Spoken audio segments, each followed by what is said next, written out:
Memaafkan tidak berarti mengabaikan apa yang sudah dilakukan. Memaafkan itu berarti tindakan jahat tidak menjadi penghalang kita tetap berteman, kita tetap bersaudara. Iya sih, kemarin kamu membohongiku, mencurangiku, tapi kamu tetap saudara kok. Kamu masih tak anggap teman. Ya memang kamu salah. Yang kamu lakukan menurutku ya memang salah. Tapi jangan khawatir, kita tidak putus hubungan. Kita tetap teman. Jadi ayo kita mulai lagi yang baru. Jadi pengampunan adalah katalisator yang menciptakan suasana yang diperlukan untuk awal yang baru. Itu memaafkan. Jadi memaafkan itu bukan berarti lupa atau tidak peduli kesalahan. Yang salah disebut salah. Yang keliru tetap ditegaskan ini keliru, ini tidak boleh, ini salah.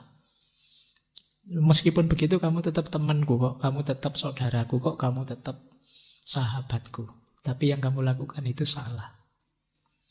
Nah, itu yang disebut tadi. Ya tetap memaafkan tapi tidak mengabaikan.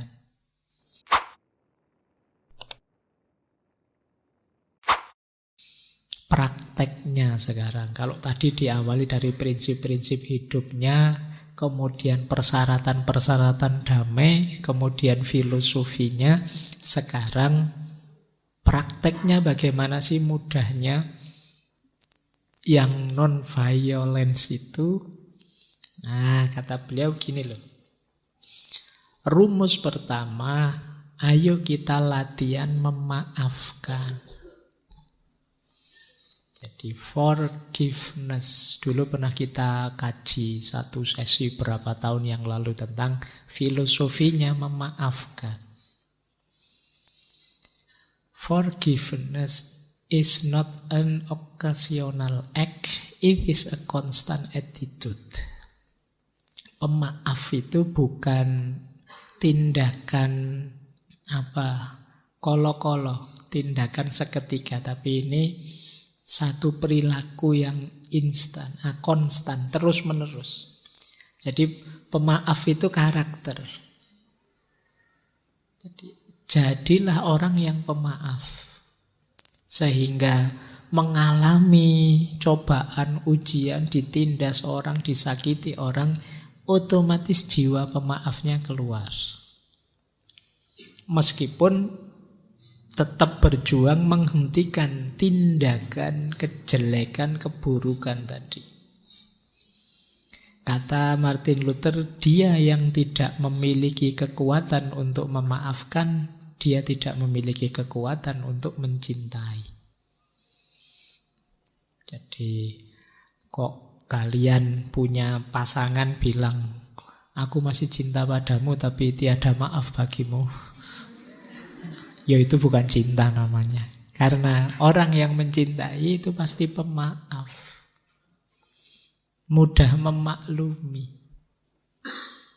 Jadi untuk menguji kalian saya punya jiwa pecinta atau tidak, sederhananya jiwamu pemaaf enggak? Kalau masih mudah tersinggung, mudah marah, kalau sakit hati diingat-ingat sampai mati ya kamu harus latihan lagi, mengasah jiwamu. Seperti minggu lalu kan rumusnya sebenarnya orang itu tidak boleh membenci saudaranya, tidak menyapa saudaranya 3 hari. Sementara kalian kan 3 tahun, 3 kali pemilu. Tidak rukun-rukun sama saudaramu. Nah, baik. Memaafkan tidak berarti mengabaikan apa yang sudah dilakukan. Memaafkan itu berarti tindakan jahat tidak menjadi penghalang kita tetap berteman, kita tetap bersaudara. Iya sih, kemarin kamu membohongiku, mencurangiku, tapi kamu tetap saudara kok. Kamu masih tak anggap teman. Ya memang kamu salah. Yang kamu lakukan menurutku ya memang salah. Tapi jangan khawatir, kita tidak putus hubungan. Kita tetap teman. Jadi ayo kita mulai lagi yang baru. Jadi pengampunan adalah katalisator yang menciptakan suasana yang diperlukan untuk awal yang baru. Itu memaafkan. Jadi memaafkan itu bukan berarti lupa atau tidak peduli kesalahan. Yang salah disebut salah, yang keliru tetap ditegaskan ini keliru, ini tidak boleh, ini salah. Meskipun begitu kamu tetap temanku kok, kamu tetap saudaraku kok, kamu tetap sahabatku. Tapi yang kamu lakukan itu salah. Nah, itu yang disebut tadi. Ya tetap memaafkan tapi tidak mengabaikan. Tidak jadi penghalang.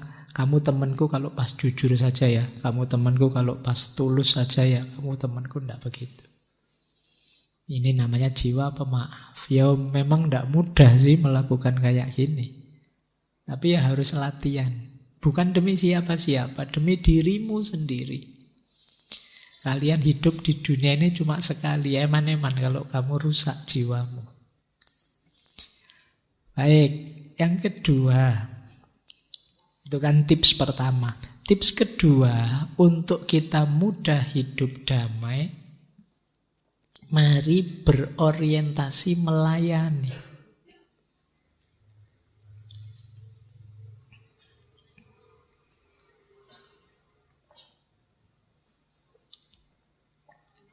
Berorientasi melayani itu kalian selalu bertanya, apa yang terbaik yang bisa aku lakukan untuk dia, untuk orang lain.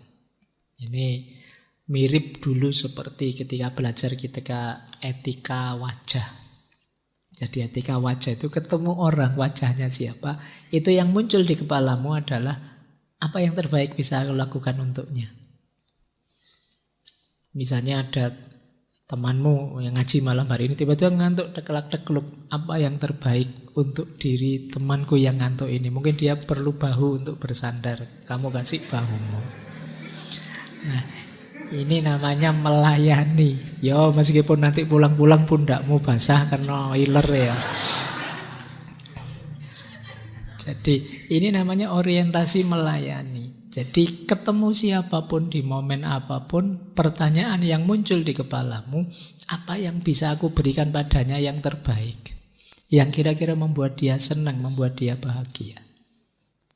Mungkin malam hari ini ada yang masih mahasiswa baru, kenalan-kenalannya banyak yang baru. Itu ya orientasi melayani itu bukan menuntut untuk dipahami dan dimengerti, tapi dia yang berusaha memahami, mengerti, dan memberikan yang terbaik untuk orang-orang sekelilingnya meskipun masih baru kenal. Nah, jadi ini cara untuk lebih mudah kita hidup damai. Kata Martin Luther, every man must decide whether he will walk in the light of creative altruism or in the darkness of destructive selfishness.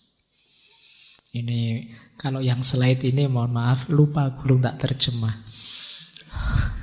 Kalian sih moco Inggrisnya ada apa-apa ya. Setiap orang harus menentukan apakah dia akan menjalani hidup di bawah cahaya kreatif altruism. Kreatif altruis itu pengabdian pada orang lain secara kreatif, atau di bawah gelapnya destructive selfishness.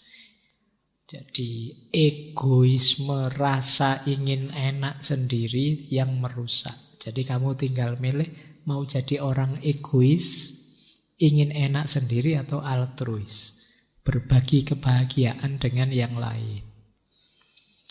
Everybody can be great because anybody can serve. Setiap orang bisa jadi orang hebat. Bukan karena prestasi, bukan karena IPK, bukan karena kekayaan. Tapi karena setiap orang bisa melayani. Untuk bisa melayani kan tidak butuh syarat apa-apa. Ya, sejauh yang kamu mampu saja. Meskipun sekedar memberikan senyum. Makanya senyum itu kan sedekah. Kenapa? Bagian dari, kalau kita tidak bisa apa-apa, ya kita bersenyum saja kan mungkin bebannya teman kita hilang separuh. Nggak nambah masalah. Coba kita merengut saja, ketemu konco merengut saja. Sekini wis sumpek ditambahi merengut, ya nambah masalah. Jadi setiap orang bisa kok jadi orang hebat. Kenapa? Setiap orang bisa melayani di levelnya sesuai dengan kondisinya masing-masing. Engkau tidak harus lulus kuliah. You don't have to have a college degree to serve. Engkau tidak harus make your subject and verb agree melakukan ini itu untuk disetujui, untuk melayani. You only need a heart full of grace. Engkau hanya butuh satu hati yang penuh dengan kasih sayang. Dan satu jiwa yang generated by love, yang dilahirkan melalui cinta. Jadi rumus kedua untuk bisa hidup damai, ayo meriset diri kita dengan format melayani, bukan format egoistik. Yang ketiga, kalau ini juga penting, untuk bisa hidup damai, betapapun nanti tetap kita harus berpihak pada keadilan, kebenaran. Ini tadi sudah dijelaskan. Tidak mungkin kita bisa damai dalam ketidakadilan, ketidakbenaran. Kata beliau, ada saatnya ketika seseorang harus mengambil posisi yang tidak aman, tidak politis, tidak populer. Namun ia harus mengambil posisi tersebut karena hati nurani mengatakan kepadanya bahwa hal tersebut benar. Mungkin tidak viral, mungkin beresiko, mungkin mengkhawatirkan untuk dirinya, tapi kalau memang itu benar, ya kenapa tidak? Nah, ini keberpihakan pada kebenaran. Makanya ada kalimat beliau yang agak keras. Kata beliau, seseorang itu mati ketika dia menolak untuk membela apa yang benar. Seseorang itu mati ketika dia menolak untuk membela keadilan. Seseorang itu mati ketika dia menolak untuk mengambil pendirian yang benar. Jangan jadi orang mati. Berpihaklah selalu pada kebenaran meskipun pahit, meskipun tidak populer, meskipun tidak menguntungkan. Karena kebenaran dan keadilan akan jadi awal dari perdamaian. Baik, kita lanjutkan biar materinya sampai. Nah, ini menarik. Yang sering ditanyakan orang, kok katanya harus mencintai semuanya, berarti juga mencintai musuh? Iya. Musuh pun harus kita cintai demi perdamaian. Nah, terus kenapa kita harus mencintai musuh? Itu ada beberapa alasan dari tulisan-tulisan dan pidato beliau. Yang pertama, kita harus mencintai musuh, kita harus mengasihi, membalas kebencian dengan cinta. Kenapa? Karena kalau kebencian kita balas kebencian, yang lahir adalah kebencian yang berlipat ganda. Kerusakan dibalas kerusakan, kerusakan double. Jadi alasan pertama itu. Benci dibalas benci, ya sudah. Dunia ini isinya penuh kebencian dan pasti tidak damai, tidak nyaman, menakutkan, kita khawatir, kita isinya cemas dan takut. Khawatir dicurangi, khawatir diserang, khawatir dijatuhkan, dan lain sebagainya. Yang kedua, kita harus mencintai musuh kita. Karena kalau kita membenci, kebencian itu akan merusak jiwa kita, merusak kepribadian kita. Kebencian itu racun. Racun yang ada di saudaramu jangan kamu masukkan juga dalam dirimu. Jangan kamu racuni juga dirimu. Jadi membalas kebencian dengan kebencian itu sama dengan kamu memvaksin dirimu dengan racun yang semula dimiliki temanmu padamu.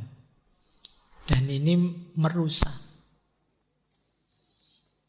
Yang ketiga menurut beliau, kita harus mencintai musuh karena cintalah satu-satunya kekuatan yang bisa mengubah permusuhan menjadi pertemanan, persahabatan.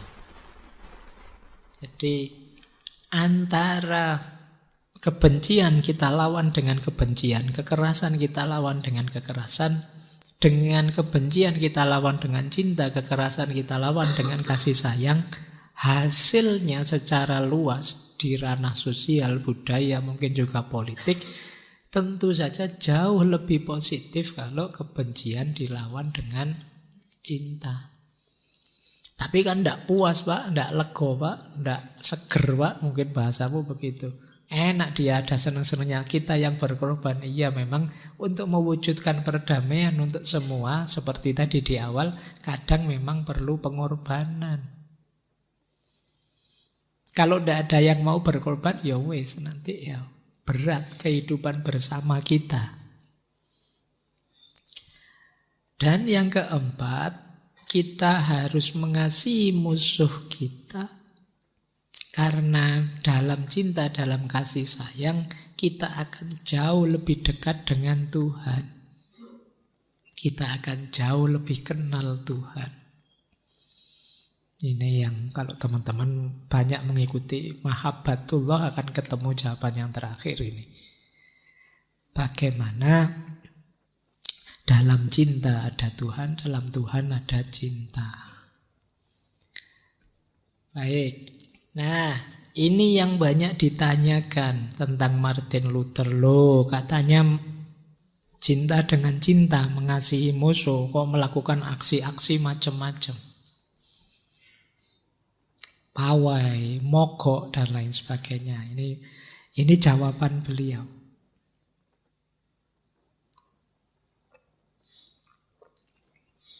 Kata beliau begini, Anda mungkin bertanya, mengapa bikin tindakan langsung, direct action? Mengapa ada aksi duduk, ada pawai, dan seterusnya? Bukankah harusnya negosiasi saja? Bukankah negosiasi jalan lebih baik? Kata Martin Luther, Anda benar dengan menyerukan negosiasi. Memang ini adalah tujuan utama dari aksi langsung tadi. Jadi aksi duduk, aksi damai, pawai, long march dan lain sebagainya itu ya memang tujuannya untuk negosiasi. Karena kalau tidak begitu, tidak akan mau diajak negosiasi orang-orang yang melakukan ketidakadilan tadi.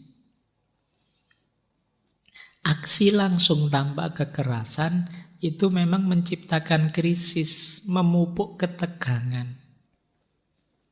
Demi apa? Sehingga komunitas yang terus-menerus menolak bernegosiasi terpaksa harus menghadapinya. Ucapan saya tentang terciptanya ketegangan sebagai bagian dari upaya melawan tanpa kekerasan mungkin agak mengejutkan. Katanya tanpa kekerasan kok malah menciptakan ketegangan kan gitu. Tapi harus saya akui bahwa saya tidak takut dengan ketegangan. Saya dengan sungguh-sungguh menentang ketegangan dengan kekerasan. Tapi ini ketegangan yang konstruktif, tidak keras. Demi apa? Pertumbuhan, perbaikan. Nah, nanti Martin Luther cerita, ini seperti Socrates itu loh. Socrates itu kan gayanya menciptakan ketegangan dalam pikiran. Yang akhirnya orang terbebas dari mitos-mitos. Maka kata beliau, kita perlu banyak orang seperti Socrates. Istilahnya gadflies, lalat yang bikin ruwet saja. Tapi kalau tidak ada ini, kita tidak berpikir. Jadi ringkasnya, kenapa sih kok masih melakukan aksi, masih melakukan mogok dan lain sebagainya. Kata Martin Luther yang pertama mogok dan lain sebagainya itu dalam rangka damai. Dalam rangka bisa negosiasi.